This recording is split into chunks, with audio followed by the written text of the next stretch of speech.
bought those cakes, and it was their first time to buy them. They didn't know that those cakes, they are poisoned. So I lost my daughter yesterday.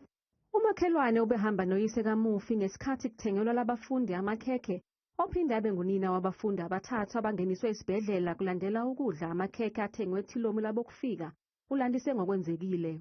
Ngalelo langa lelo sonke besilate, izolo besilate sonke, abantwana baphuma endlini bangadlanga. So sithenga amabhiskiti ukuthi abantwana babambise indlala bazokhona ukulinda ilunch esikolweni. Nami ngithenga ama-glucose, baba kaFifa thenga ama-oyster. Badla abantwana siyahlukana ngendlela ke aqhubeke nami ngiqhubeke sijike sibuye. Kwathi 11 sihleli vele sithi sifungena ejele nalo sisi lomunye ahlala naye sithola ikholi ukuthi uFifa akekho right esibhedlela. Baba kaFifa esikolweni, baba kaFifa agijimile esikolweni aphinda sifonela athi jikana uFifa akasekho emhlabeni. Izolo umnyango wezemfundo ukhiphe istatement oqinisekisa ukudlula emhlabeni komfundi waseMandlethu Primary. Namhlanje owengamele lomnyango uvakashele imindeni yalezi zingane.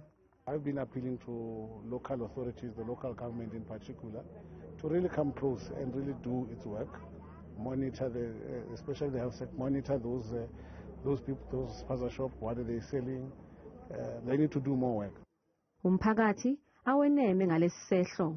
Expect the government and justice to prevail, and we have been expecting that since from last year, because this incident is not the first incident and it's not the last incident.